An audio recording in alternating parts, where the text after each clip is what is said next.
Hello to the future. How are you doing today? Drop a comment and let me know because one day you all are going to watch this to understand what the hell was going on.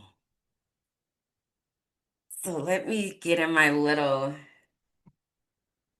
corner here.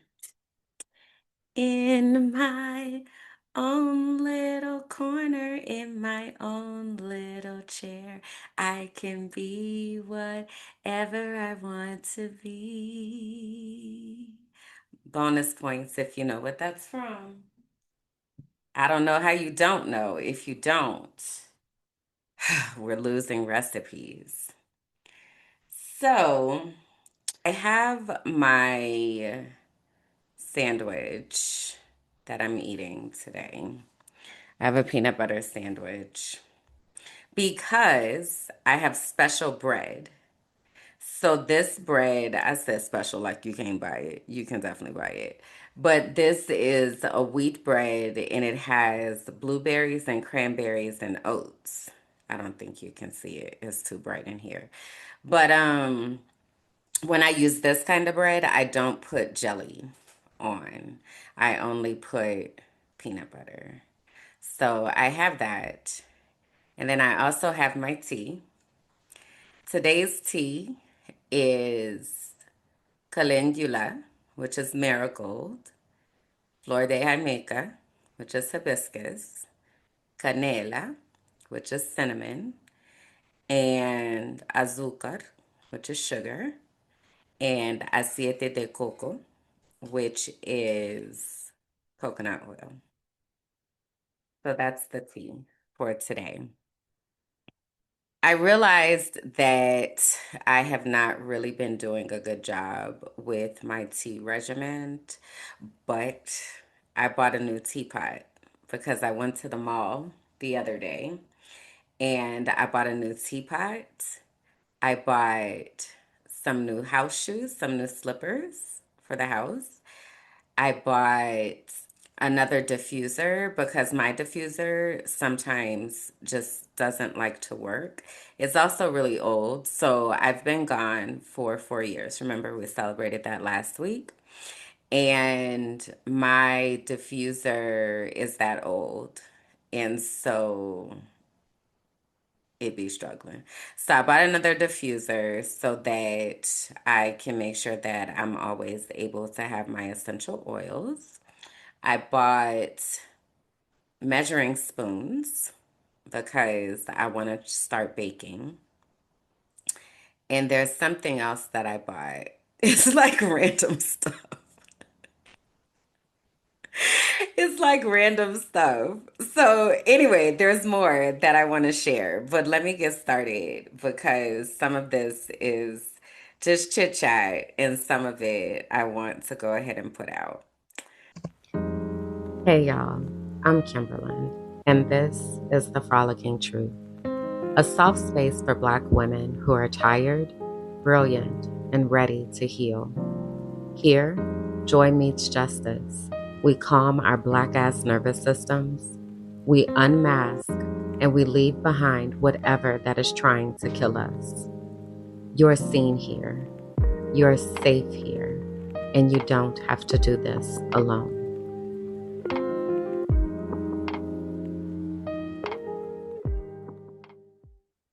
Hey y'all, what's up? Welcome to the mukbang. So listen, there were things that I wanted to say, and then I was like, I was talking to the inner circle, which that's something that we have to talk about today. But I said, let me just go ahead on and start because there are things that I want to say. So, but also I'm hungry, so I need to eat. So if anything, consider this your behind the scenes access. Okay. Now, what was I about to say before I started this?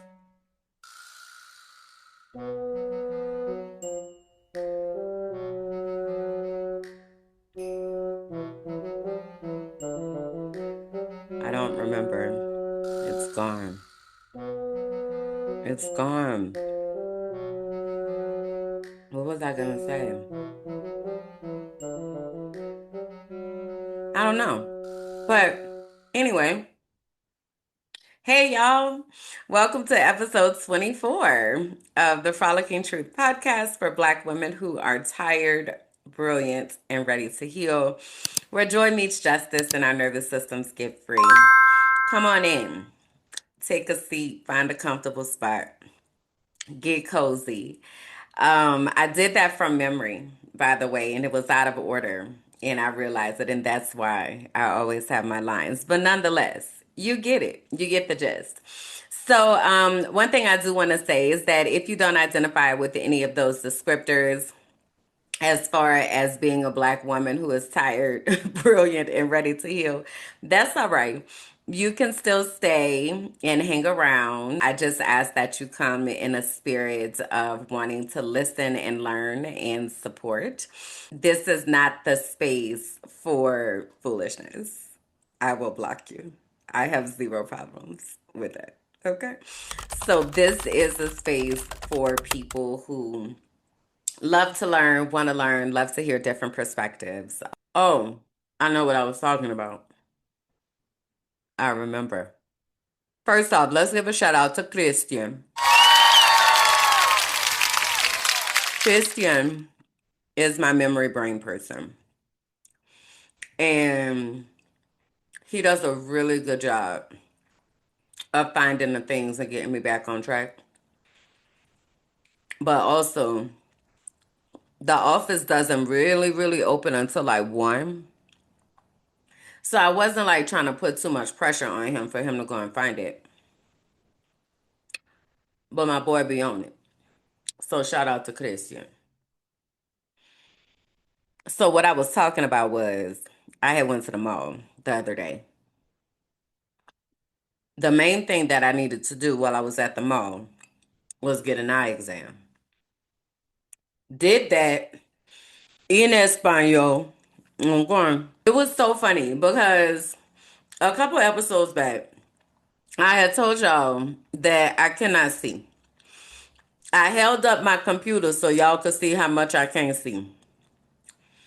So I'm sitting in his office, and this lady gonna sit up there and say, "Take off your glasses and tell me what's on the screen."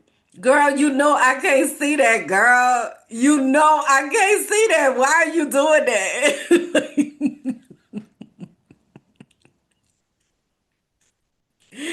Then she was like, then she was like, hold up this card that had different paragraphs written on it in different sizes. And she gonna say, look at the one that's on the bottom. I said, what you want me to do with it?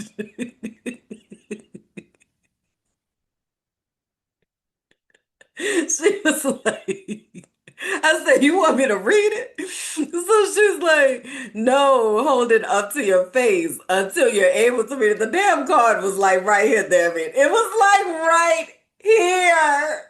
Ah, I cannot see. So anyway, the good news is that I'm gonna try not to say because every time I damn it say it, I gotta cut it out. Come on, girl, get it together. So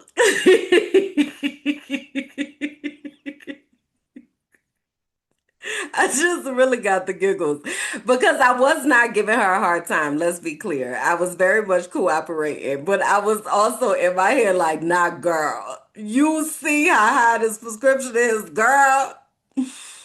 Anyway, for context, my prescription before I went in there. So these glasses are from 4 years ago.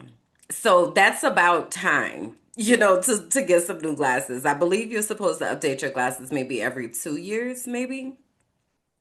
So all of the glasses that I've had with me, these, my yellow glasses, the clear glasses, I have a pair of black glasses, are all that prescription from 2021. So even in all this time, my prescription only increased by 0.25 more. But baby, that 0.25 make a difference. You hear me? because y'all been hearing me talk about my eyeballs and the things that have been happening, and you steady see me pushing the glasses up on my face the whole time. Ooh, child. So the good news is that my eyes did not degenerate a lot over the past 4 years. It's normal wear and tear, if you will. That's the good news.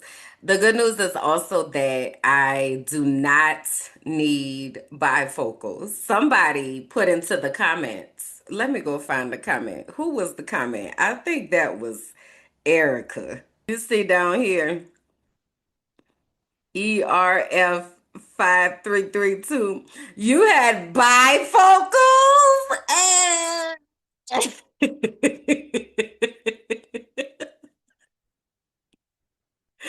You had bifocals? That's one of my friends from college. She stayed clowning, bro. She stayed clowning, dog, all the time. Anyway, no, I don't have bifocals. And the doctor said, I don't need them yet. I do anticipate at some point, though, they gonna come into play. Because sis cannot see. Okay. But I went to the eye doctor, and that was cool. I didn't know the words. Damn, I done forgot the word already. Because I asked her what the word was for blurry. Borroso. Borroso. So, because I was trying to tell her, like, for instance, one of the times she told me to take my glasses off and look at the screen, it was a K on the screen. She had blew it up to like 7,000. So then I was like, I can see that there looks like there's a K, pero este borroso. It is blurry. Yo necesito claro. So I need it. How would I say? Yo lo necesito claro. I need it clear. So she was getting it together though. She was like, hold this. So, all right, what's this? All right, let's do this and that. And it was a whole production. So we'll see. I'm gonna have me some new eyesight soon. I think I'm just gonna order the glasses from Zenni Optical though, because I actually have a code with them. So I'll find it and put it into the description. But they don't never have cute lenses. I mean cute frames in the in the um in the eye doctor. They don't ever have cute frames in there. So they were not cute. So I'm going to do that most likely. But yeah, I'll be able to see soon. So that was a good adventure. So while I was at the mall, I did that. I did the eye exam. And then I also had some things on my list that I needed to check off. And one of those things was get me some new house shoes. And like I said, the measuring spoons. And oh, I bought a jump rope. I bought a jump rope because I want to really start working on endurance, because I be windy, baby, going up these mountains. So I have to start doing that more frequently as far as like the hiking part of it, kind of. Because to take the trash out, I got to go down the mountain. Then I got to come back up the mountain. And the coming back up the mountain, it's a steep mountain. Okay. So, but it's a really good workout. It doesn't take that long. It really doesn't. It maybe takes like 15 minutes total. But my God, today I be tired. Okay. So I want to start working on my endurance and stuff. And I feel like a jump rope is something that's portable enough that I can use it and I don't have to like make space for it in my suitcase. It can fit. So I bought that, and I don't know, maybe a couple other things. But I had a really specific list of things that I needed to do at the mall. So I did that the other day. And I felt like an adult. A few moments later. What I was about to say before I started eating my sandwich is that one of my friends from college had come into town, and he reached out and he was like, hey, I'm going to be there. It would be great to see you. So I'm like, okay, so I carve out some time to go into the thick of it. So it's not downtown, but it's like the tourist area. The area is called Poblado, El Poblado. And it's where like all the tourists are. It's like the main event. If you think about, for instance, I'm from New Orleans, it's like Bourbon Street, where like that's where everybody goes and all the craziness and debauchery and the things happen down there. So, but he wanted to go to this particular restaurant that he had heard really good reviews about. So I was like, sure, I'll go to the restaurant. I know exactly where that is. So we get down there, and there is a park that is across the street. And during the daytime, the park is a park. Just a seating area. One thing I will say for Colombia is that their parks don't have anything on Mexico City parks. Mexico City's parks are so gorgeous. They are so gorgeous and just well put together. And I think here, specifically in Medellin, so let me not speak for the all of the whole country, but here in Medellin, the city is so green. So I don't think they put as much time, attention, effort into curating the park. It's just kind of like, here's the park. So having said that, the parks are not really anything to write home about. It's just kind of like a park with some benches or whatever. And I love to people watch, so I usually do find my way to a park so that I can kind of have a seat and just watch people and make up stories in my mind about what's going on or ask myself questions or whatever. So I'm sitting in the park before he gets there and just kind of appreciating the sunlight and all of that. There are always a bunch of taxi drivers and they're always, trying to talk and all that. And I'm just, footloose and fancy free. So we go to the restaurant, and I haven't seen him in probably since we graduated, and I graduated in 2003, so in 22 years. And we're friends on Facebook, but haven't seen each other like at all in that time. So, um, had like just an amazing like early dinner, late lunch situation, a dinner, if you will. The restaurant was really nice. They had a really, really good drink, a juice. It was like they had a really extensive menu. So it was maybe, which granted, the majority of it was drinks. They're in the middle of Poblado. So it's Calle Diaz is the area that I was in. So you're in the middle of people wanting to have drinks for sure. So their drink menu was really extensive, but they also had vegan options and vegetarian options. It was a pretty good place, and I didn't feel like it was very expensive at all. Yeah, their menu is 39 pages. Oh, they had kombucha. Oh my God, I totally would have got some kombucha if I knew that they had that. Wow. Okay, so anyway, the juice was passion fruit, pineapple, and cardamom. Passion fruit, pineapple, and cardamom. And it was so good. When I tell you, I was like, oh, this is good. I need to make some of this. It was so good. So anyway, I had a really good time. And then after we had dinner, we went back across the street to the park, and we're kind of just talking for a while about mental health and men's mental health and how to create support networks for people who are watching the world crash in front of them, basically, is what our conversation was about. But it was so needed. It was such a good time. I was blowing bubbles in the park because why not? Like, I was just like, Blow some bubbles in the park. The blackest shit here. Blow them damn bubbles, black people. and you see, I have them in my pocket. Yeah. I always have them with me. I do. Blow your damn bubbles. When I tell you, when you can, black joy is when you are blowing some damn bubbles. Being black, intentional about it. Get you some. Get you some. Look, it was $1 and about 75 cents. But it's a little piece of joy. Go on and get you some. Thank you for this. Because I told him, I'm like, I really don't be feeling like people be checking for me. Well, first, what I said was, I don't feel like people be worrying about me. And he was like, I never worry. I never worry. And I was like, okay, that's fair. And then I said, but yeah, I don't be feeling like people be checking for me. And he was like, no, I follow and I, think about you often. So know that. So that was nice. And I felt like it was definitely like a God pull up. Like I was like, go check on her right quick and let her know that it's people out here that care. So I appreciated that and I received that. So shout out to Dantes.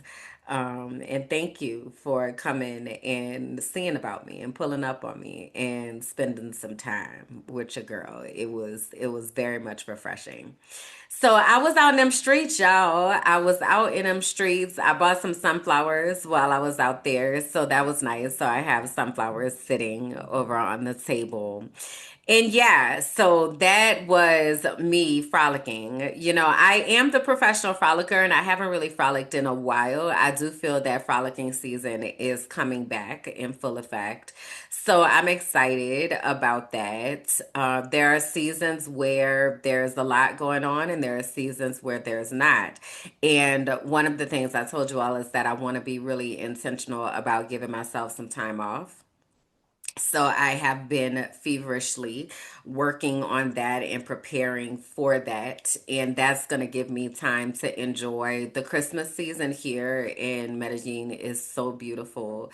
They really have lights and light displays and Christmas tree lightings. And I love Christmas lights. They make me so happy.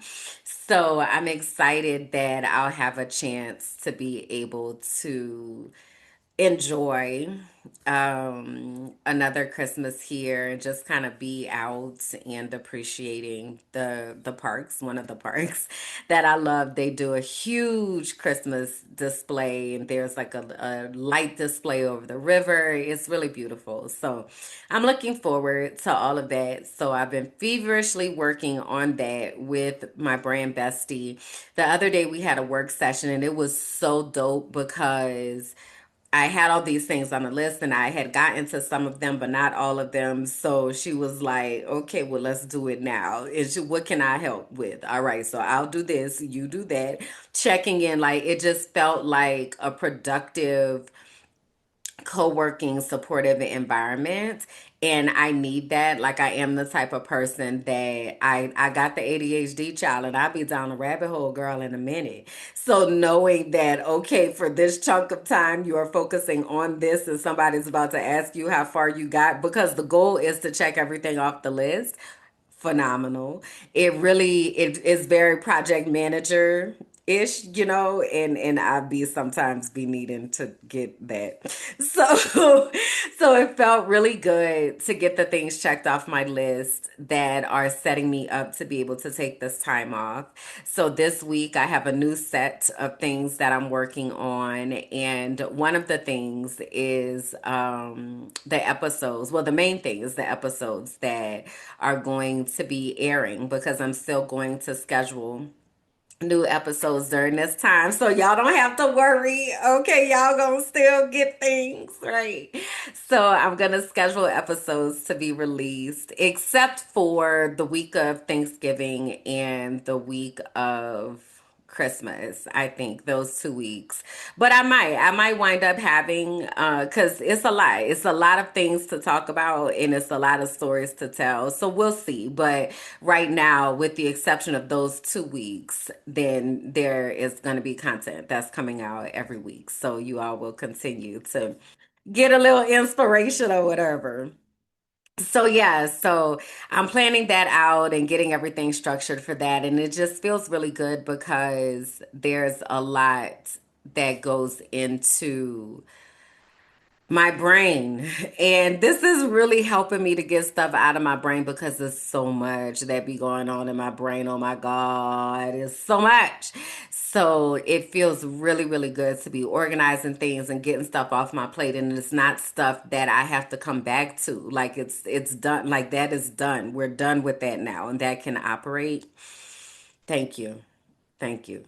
Thank you. So I continue. The reason I talk about the brand Bestie all the time is because I believe in acknowledging what people do and honoring what they do to support and helping you get connected to them, because I know that there are others who are out there like me where this kind of stuff be whooping my ass. Okay. So if you're like me and you got all these visions and all these projects and all these things, I'm telling you, she is phenomenal. So also she was on So You Don't Put Syrup on Your Grilled Cheese this past week with Kalanda and I, and that was a good time. We really had a good episode. Then we have our guest host who is here hanging out with us. So please let the people know who you are, sis. Hey y'all, I am Shekinah Taylor Weeze of House Holiday, first of her name,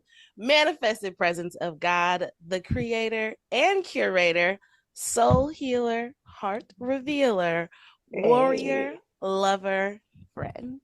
I know that's right. Yes. Okay. I know that's right. You Listen. better tell somebody. Listen. Yeah, that's me. Hey y'all, thanks for having me. This is my first time guest hosting anywhere. I just be talking on my stuff. So please do check that out. I'm also going to have it be one of your options after this video, but it was a really good time. So you can get to know a little bit more about Shekinah, the brand bestie, through those avenues. And you can go to tinyurl.com/, the brand bestie, to schedule some time with her. She does free consultations, and that's amazing. So wanted to put that out there. Also, let me give a quick Raina update. So I didn't tell y'all this the last time. It's been a couple times now that I had supposed to mention it, but Raina got washed yesterday. And one, I changed the side that my part is on, because I felt like, you remember I keep talking about this little area of my hair up here, so I'm trying to like expose different parts of my hair so I can just see what's happening and what's working best. So that's the first thing, is I'm getting used to the new part side, or the new side part. So, But the other thing is, well, first of all, yesterday I washed my hair. I had to wash it in cold water, child, because the gas ran out for the shower. So, girl, I was in there freezing. But it was interesting to wash my hair in cold water. It definitely felt different. So that was a different experience. But this is the main thing that I did, is I used olive oil to moisturize Raina. And I'm really liking it. Now, just regular olive oil, I have extra virgin. This is just that what I had in the kitchen. And then I was like, I'm gonna now use this for my hair. So now it's my hair olive oil. Which, granted, there are a lot of beauty products that have olive oil as the base. And when I get to making my hair creams and stuff, I am going to, I'm sure, include olive oil in it. But I really like the way that my hair feels moisturized. So I washed my hair yesterday afternoon. So I took a shower last night. I did not take a shower this morning. So this is Raina without the steam treatment in the morning. And I'm kind of feeling it still. It feels moisturized. She feels not so drawn up, if you will. So I'm liking that. Now, this area again up here, I feel like I may have to do some additional moisture because it feels like it's a lot drier than, for instance, the back of my hair. So I'm gonna be kind of paying special attention to this part to try to see what I need to do up here, because that's consistently a thing. I don't want to. I had a suggestion the other day to like just do a twist out and then just untwist it. I don't really want to have to do that. But right now, I'm just trying to see what happens and how the curls are naturally coming. Do they naturally come, or like what is happening there? Because maybe there's some sort of damage or something. I don't know. I don't know. Or it's just a different texture. So that's where me and Raina is at. But sis is cute now. Sis is cute, and sis has movement, which I love, because that wasn't really the case before. So I'm really liking, like I said, the moisturization, which allows her to also kind of be footloose and fancy free, if you will. So That's been a really, really good time with Raina. So we need to do our subscriber update, y'all. Yo, when I tell you, I am so excited about the fact that people are finding me, finding us, finding Minding My Black Ass Business. Oh, shoot. Okay, I'll do it after this because there is something that I need to also tell you all. I'm so glad that you all are here, is what I'm saying. I have been preparing for you and thinking about what this looks like and sounds like and how to create a space where we're able to learn together and grow together and all of that. So, first, I want to give a subscriber update. Last week, we were at 1,468 subscribers. This week, we are at 1,484 subscribers. Yes, welcome to our new subscribers. So excited to have you here. Please leave a comment. Let me know, let us know what brought you here, what made you click that button and say, let me check out what they're talking about over there, the Mind of My Black Ass Business. Please do share, introduce yourself, let us know where you are joining the community from, all of the things, okay? I also, let me do these quick updates and then I'm going to go back because there is something important that I need to do. So, we just had the Healing Circle this past week.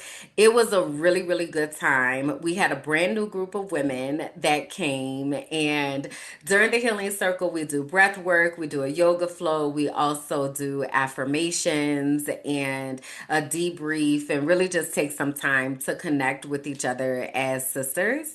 And it was so beautiful. So, you all know I partner with the Well Educator, Vanessa, and we have created this space to hold for us, for Black women. So, Saturday, November 8th is the next time that we will have the Healing Circle, and it will take place at 12:30 p.m.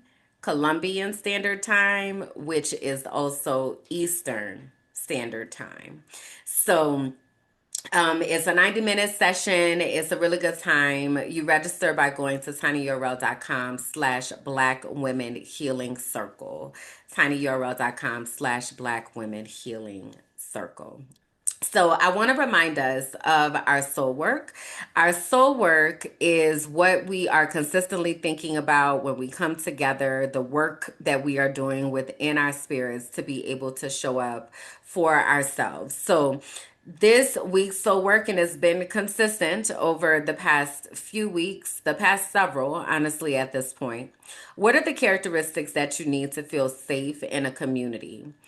And that can be a partnership, that can be a sisterhood, that can be a relationship, that can be a business ship. What do you need to see and feel in order to feel safe in community? That is our soul work. All right. Okay, now I can't believe I almost forgot this. So I wanted to say, when I was talking about the subscribers, I was like, oh my gosh, I need to tell y'all what I have been doing behind the scenes when I was working with the brand besties. So I have been organizing the Patreon. So I want to give us a quick tour through the Patreon so that you are able to see the different areas that exist in here. So when you come to the Patreon, you can see that there are already 25 people in here. There are 330 posts that live in here, and those are increasing every day. But the first thing that I wanted to share with you all is that I changed the name. I changed the name of the Patreon to the Archive because I am so aware that every day they are trying to erase history. And I think it is incredibly important for us to have a space where we are keeping those memories. So the Patreon is now called The Archive, and we have the emoji of the fist, power to the people, okay? And this is our spot to gather, remember, and build what comes next. Every person here is a keeper. So when you come into the Patreon, Patreon, you decide what is going to be important to you. Are you a keeper of music, of pop culture, of people's stories? Like, what is it that you want to bring into the space and contribute to the community? So in here we have our latest posts, and then we also have the collections. And this is what I have been working on, is getting all of these collections together. So there is the Sunflower Path. There's Discover Your Destiny is a collection, so you don't put syrup on your grilled cheese. The Frolicking Truth is a collection. Gathered is a collection. So there's also a collection called The Change Corridor. So there are all these collections in here where you are able to go in, and we're going to have content in there. You all are also able to chat about it. So there are chats for each of those. There are recent posts that are in here. So basically, we've been working on creating a space that allows us to be able to connect and to have pathways that we can go down to understand what is happening, as well as how we can support ourselves in that. So the Patreon is $5 a month. You can access everything for $5 a month. If you are somebody who is saying, I would love to do more than $5 a month, I have the ability, I am deeply appreciative, and you are able to do that. But the base level of $5 a month gets you access to everything. So the Sunflower Path is where we are going to have our healing journey and talking about the different things that we need to do in order to heal our spirits, where the different recipes that we may be using. So that's what's going to live there. And then in the Change Corridor, for instance, that is the place of activism. So where we talk about what it looks like for us to show up in resistance and in revolution. When we look at Discover Your Destiny, for instance, that's where people are able to go to learn more about this pathway of understanding who you are and how God designed you to be. In the podcast collections, you can go and listen to the different episodes and get the behind the scenes episodes that live there. So we are building the archive. I'm so excited. I'm so excited. So that is what I've been working on, is getting that space prepared so that we are able to come in and be in community and talk with each other and learn from each other, and just really have a space to be able to connect. Because I will say out loud, I don't know how long spaces like this here on YouTube are going to exist, free from censorship. So we want to make sure that we're also connected to the spaces that may be existing a little bit offline, if you will. All right. So that was a super big, huge announcement that I wanted to share and go through. I'm so glad I remembered, because I've been telling y'all that I was going to talk about Patreon for a few weeks now, and I just hadn't had the chance. What if the thing you've always called too much was the exact thing God designed on purpose? This is for the ones who've always known they were different. Too sensitive, too loud, too knowing, too intuitive, too woo-woo. But what if your sensitivity is actually your superpower? What if your intuition was your inheritance? Discover Your Destiny is a 10-week sacred journey back to yourself. We explore the design of your soul, your spiritual gifts, and the unique way that God speaks to you. This isn't church. It's not a rule book. It's not a performance. It's the moment you stop chasing approval and start walking in divine alignment. You'll gain clarity, language, and confidence around who you are and what you are here on the earth to do. You'll learn the real voice of God. And if you feel called to go on to become a certified intuitive melanated life coach, this is where that path begins. There are 2 ways to enter this sacred container: the Destiny track, full investments and coaching experience, or the Divine Exchange track, where internship meets soul work. You'll support podcasting, content creation, or brand development behind the scenes while learning how your unique gifts benefit the collective. Your knowing isn't a flaw, it's the fingerprint of God. This is your invitation, and I hope that you'll answer.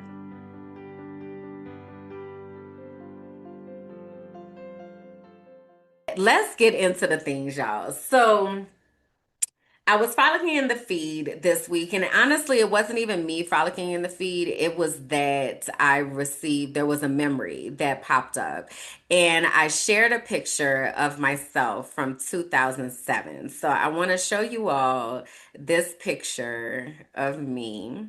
So this is from 2007. The caption says, sometimes the way out doesn't look like escape, it looks like surrender to the pain, to the truth, to the version of you that still believes in light. The first picture, I didn't know yet how lost I was. I was 1 year into a relationship that would quietly break my spirit.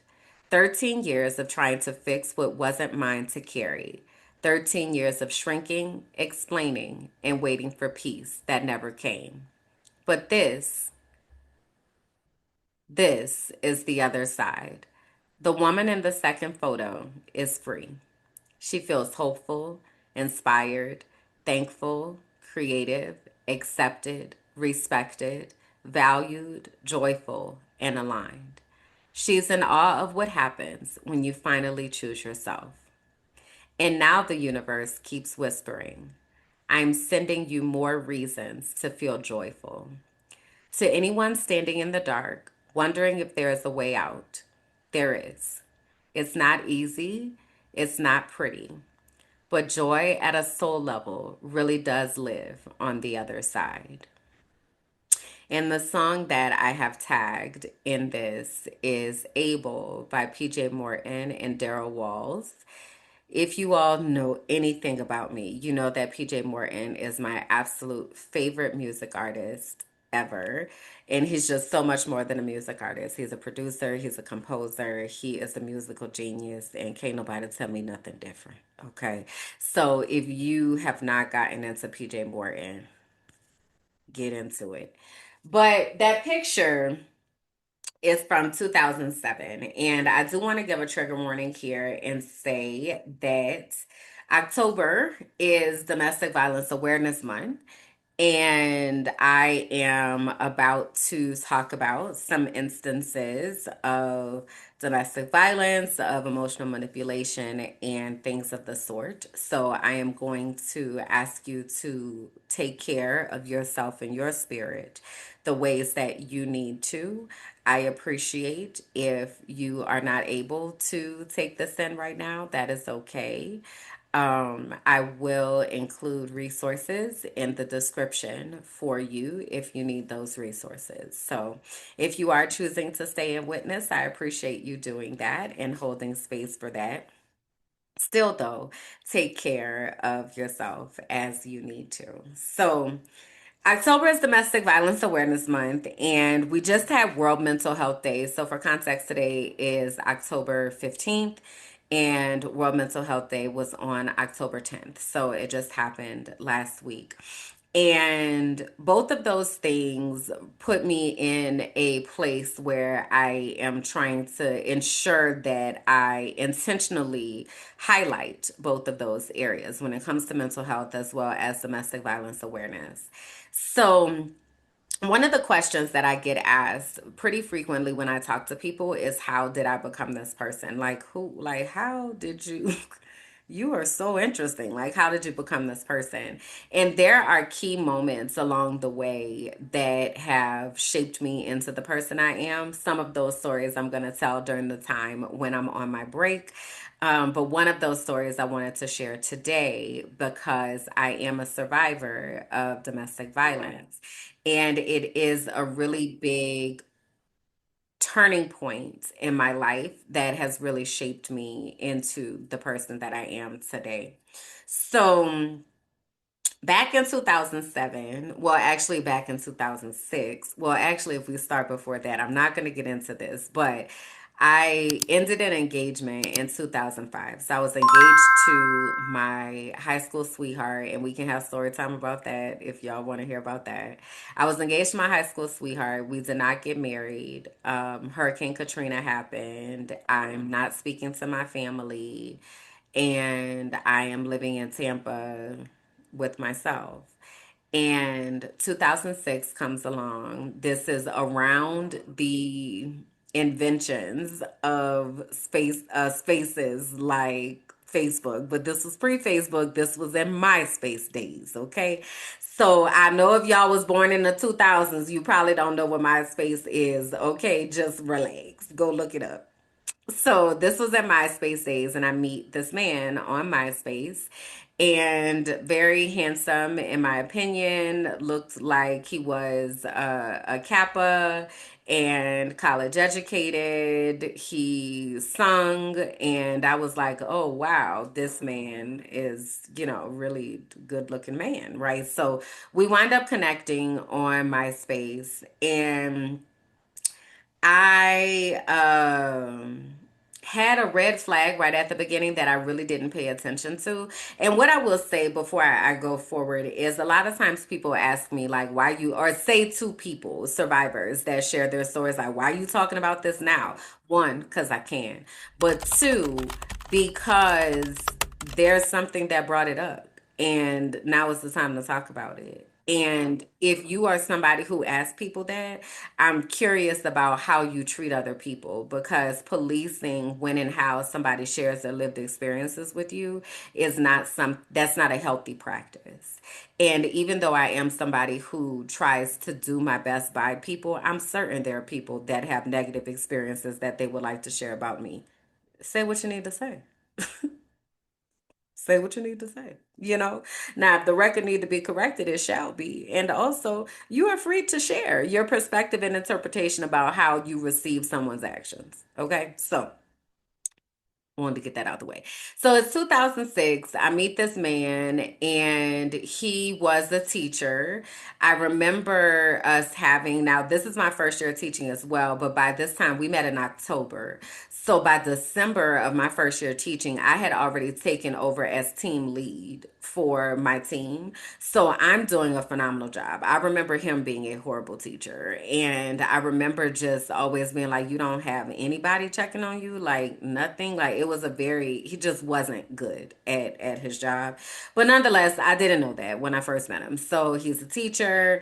And the first red flag that I had that I did not pay attention to is when we met up, he was like, first of all, he was late. That was first thing. But things happen, right? So I give grace. Okay. That was a half of a red flag. The first thing that he said to me was, you're cute or something. And he was like, don't worry, I like big girls.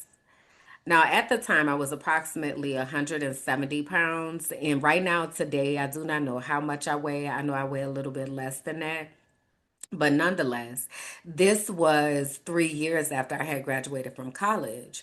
And when I was in college, I was a dancer. So I danced on we didn't have a football team. We had basketball, but we danced at the basketball halftime. Like, so I was on the dance team.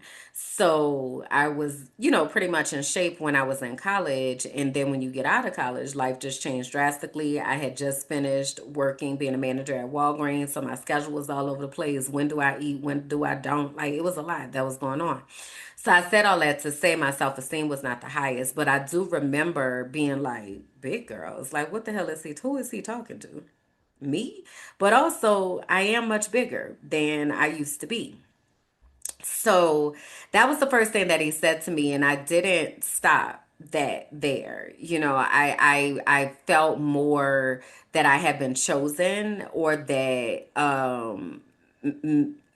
like it was okay, even though I was big and bigger, he was still gonna like me, or like it was just it I don't know how I received that, but it didn't stop me. It wasn't until years later that I reflected on that, and I was like, I should have walked away right then. Like right then, been like, and goodbye, but I didn't.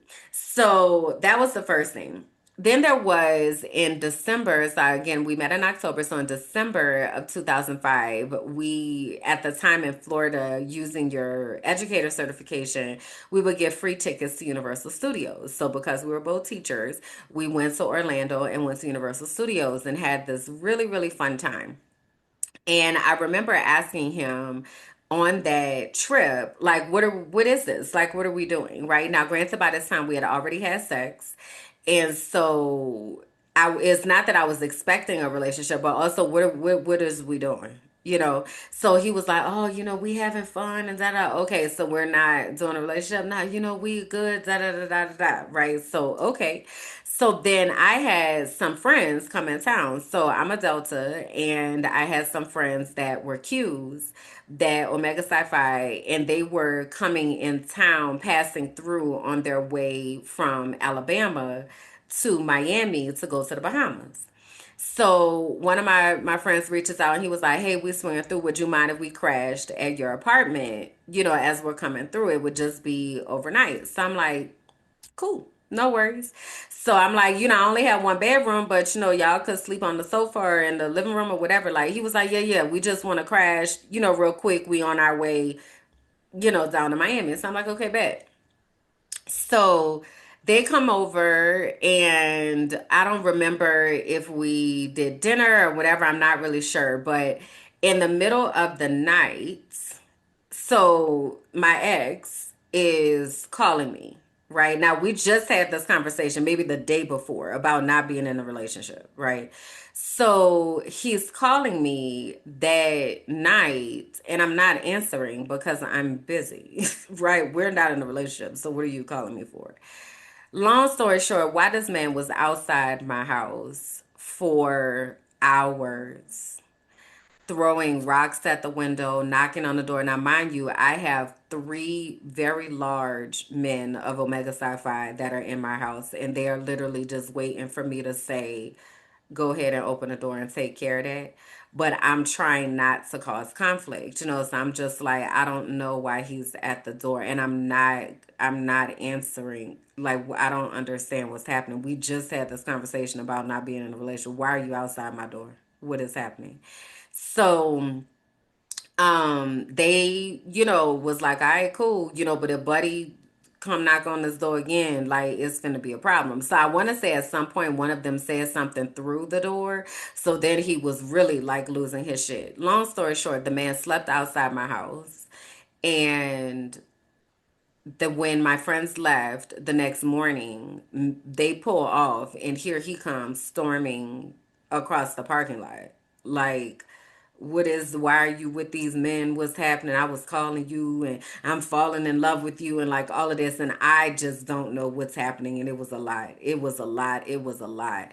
And that still did not cue me in that this is dysfunctional. And one of the reasons that I wasn't really registering how dysfunctional it is because I grew up in a family and household where my dad's belongings could be outside the house any day that I was coming home from school. Like, so I was used to the chaos, and I was used to these quote unquote displays of love that are actually displays of control and manipulation. And I didn't know that that is what was happening. And I wish that I would have had the understanding of what was happening, because every day that I interact with men, so on this side of life right now, today, I date sometimes and sometimes don't. And a lot of the dating that I do becomes more of a social experiment than anything, because I am curious about the communications and programmings that men are getting. Now, let me pause here and say that these types of behaviors are not only present in men.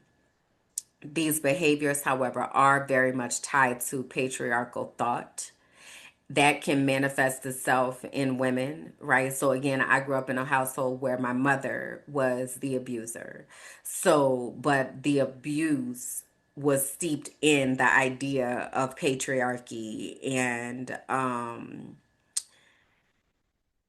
it was a lot. There's too much to unpack. But anyway, so I do want to say though that I am speaking about my experience as a heterosexual woman who is attracted to men, but that does not mean that only men exhibit these types of behaviors. It can also be present in those who identify as women, those who are non-binary. Okay, this is not a gendered thing as far as the behaviors are considered.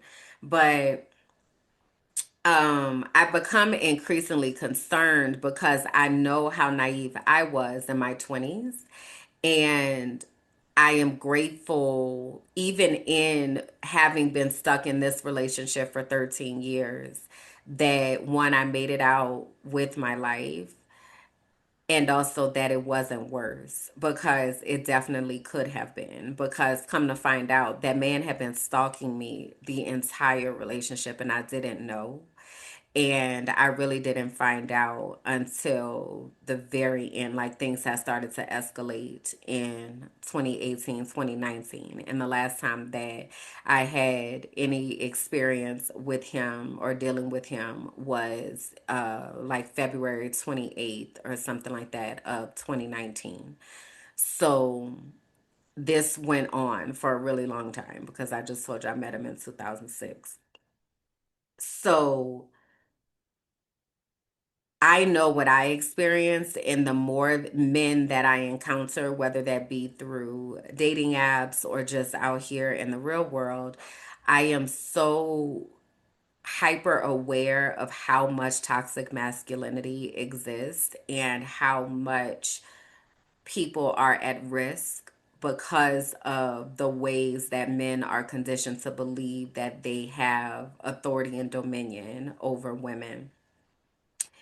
And I feel like it is my responsibility to talk about these things so that we can talk about and develop our list of what we need to feel safe with someone, because that's important to know. One of the reasons that I do the soul work that I do, and one of the reasons why I'm the type of life coach that I am, is because the key to me finding freedom was the journey of discover your destiny. Like, that is literally how I found my way to freedom.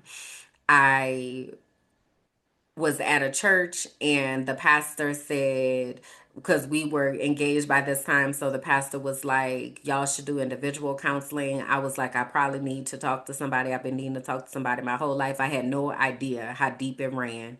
But I got to a therapist, and she challenged me to take a spiritual gifts test.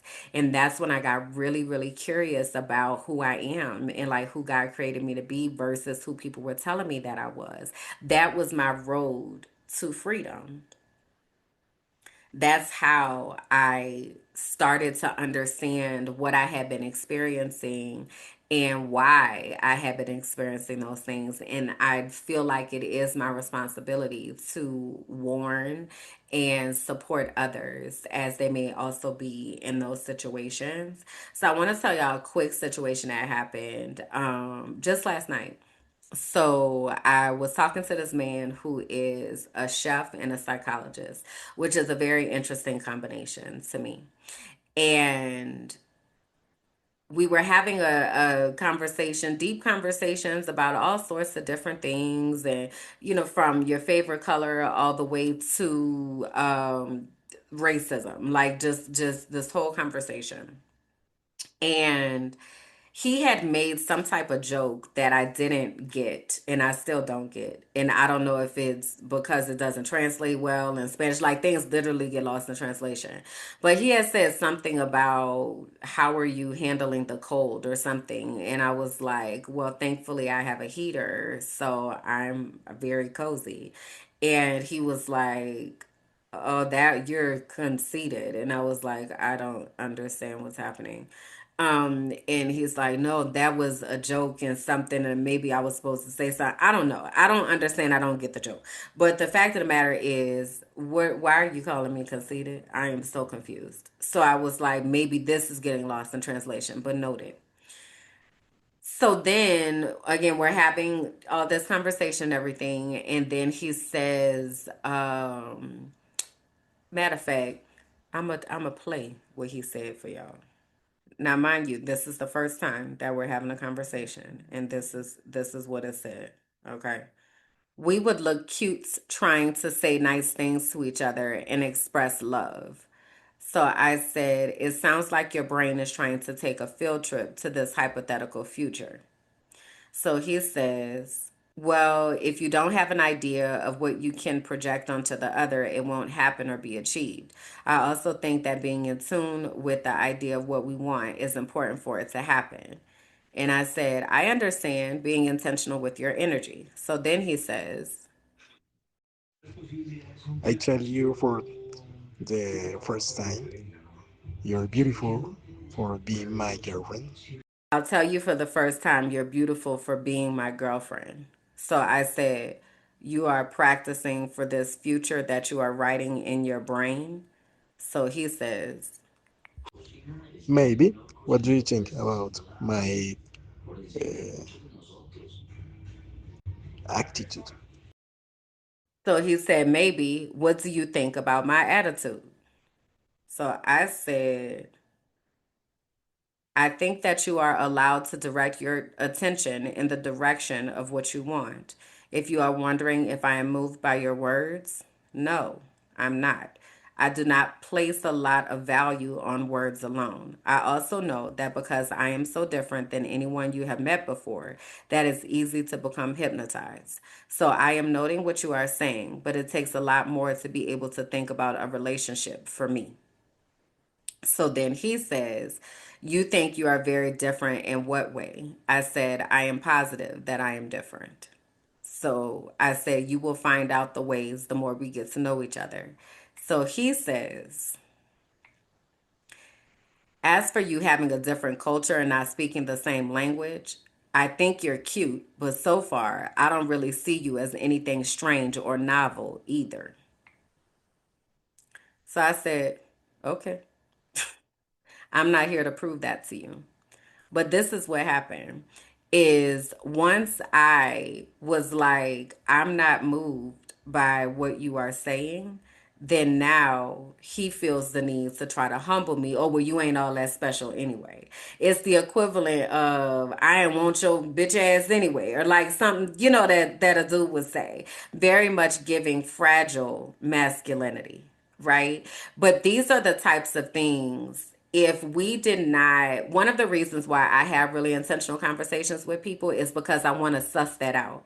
I want to see what happens when there's a misunderstanding. I want to see what happens when you think that you're being flirtatious and then I'm like, I don't care about that. Like, and then so remember he's a psychologist as well. So he basically was like, well, that's, of course you have to get to know somebody and all that. I was just flirting. And I was like, I don't take that as flirting. It sounds to me as if you are over there creating an entire fantasy world and you just met me. So that's what you said. Those are the words that you chose to share with me. Because mind you, I've already asked him, how do you feel about words? Right? So those are the words that you chose to share with me. And now you feeling some type of way because I took your words literally. So then I said, also, you should remember I told you that I'm autistic. So then he was like, you're autistic. And I said, yes, I am. And then I said, I also have ADHD. So then he says, well, maybe you have Asperger's, but you're not autistic. How the fuck you gonna tell me who the hell I am and what the hell I have going on? And you just met me. So he tells me that so I asked him, I said, have you done studies on autism? Because I'm curious what that word means to you.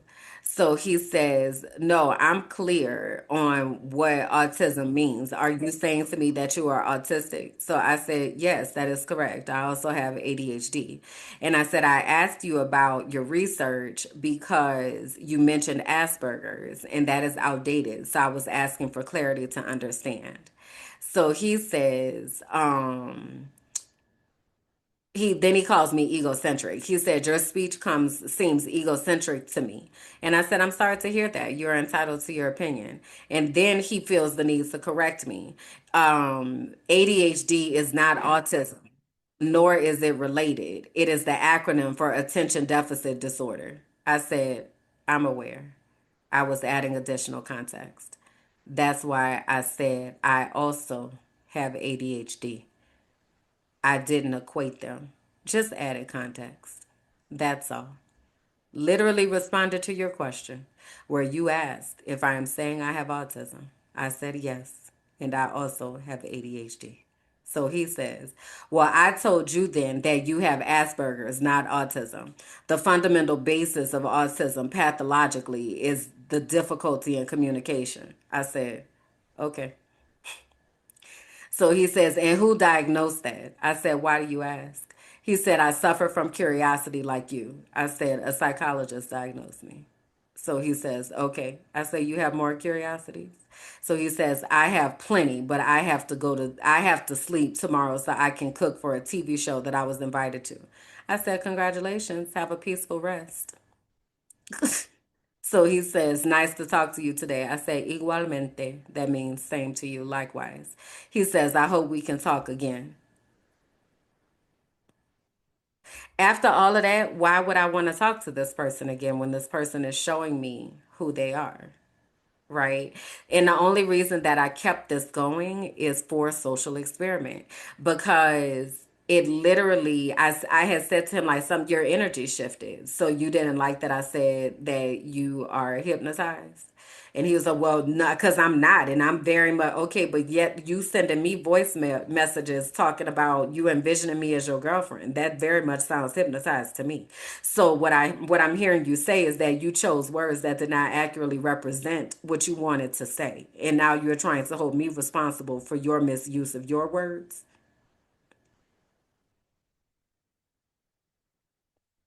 So I bring all this up because this is a subtle sign of someone who on the surface should very much have emotional intelligence, should very much have the ability to be able to hold themselves accountable, right? But just because somebody has chosen a particular profession does not mean that they are practicing those things within their actual life, right? So this might be something that if you're used to a home where someone is competitive, like this, there are red flags there and subtle red flags that we can look for. So like competition instead of connection, this man is very much interested in being the knowledge in the room and being the one who knows all the things. He's got this PhD, so he's used to being smart and all that. He knows nothing about my academic background. He knows nothing about my scientific studies. He don't even know that I'm a scientist. And I haven't felt the need to explain any of that. I don't feel the need to let him know that I specialize in neuroscience and brain research and trauma. I don't need to share any of that because I see how you act when you think that I don't have those qualifications, and that's all I need to know. Right. So, is this person making you feel like there's a constant competition? Right. Belittling and making jokes at your expense. I still don't know what his joke is, and I'm not even trying to understand what it is. But also, whatever the joke was led you to use your words to mischaracterize me. Absolutely not. No way, no how. Love bombing disguised as intensity, and this is something I can say I very much experienced with Latin men is they in 2 weeks they're in love. If it takes 2 weeks, sometimes it's the same day as we witness, right? So not falling for that. If I'm somebody who is looking for love or needing love, it can become intoxicating to have somebody saying, oh my gosh, I can see us together. This is a connection. And they can't connect with you. They don't even know you. They don't even know you. The inability to take accountability. So, again, one of the reasons that I have conversations about things that are important is because I want to see what happens when there is a miscommunication. I want to see what happens when one of us has to accept that we misinterpreted what somebody else said. How does this person take accountability? And being with someone who has an inability to take accountability is never going to be safe. It's never going to be safe. And then the quiet discomfort in your spirit. At the root of all of this is understanding what peace feels like in your spirit, understanding what it feels like for you to feel true love. You know, love was very much distorted for me. And I remember in one of the churches I was in, they talked about how at a bank, when they are studying counterfeit money and being able to tell whether money is real or not, they don't study the counterfeits, they study the original. They go to the original. So if you know the original, like the back of your hand, then you can see when something is off with the counterfeit. And many of us have had an experience with this concept of love that has not come from the source, which is God. And we won't really understand love until we have a deep personal relationship with God. So if I can't understand love and I'm interpreting love through lenses that flawed people have shaped for me, then I'm going to think that some things are love that are not. So, to build that understanding is to develop this relationship with God so God can show you what love and peace and security and stability feel like. So, when you encounter somebody who doesn't bring that energy, you automatically know that it's off because you understand what the source looks like. My ex's parents were pastors. I remember sharing with them after he had put his hands on me. And they were basically like, oh, well, oh, well, what? Come to find out, they were also abusive. They were abusive to each other. They were abusive to their children. They were abusive to church members. They were abusive people, yet they were pastors, right? So I can't look at them as a source of love and God's love and what that looks like and sounds like. I got to go straight to God because people distort things. So that is what I wanted to share today.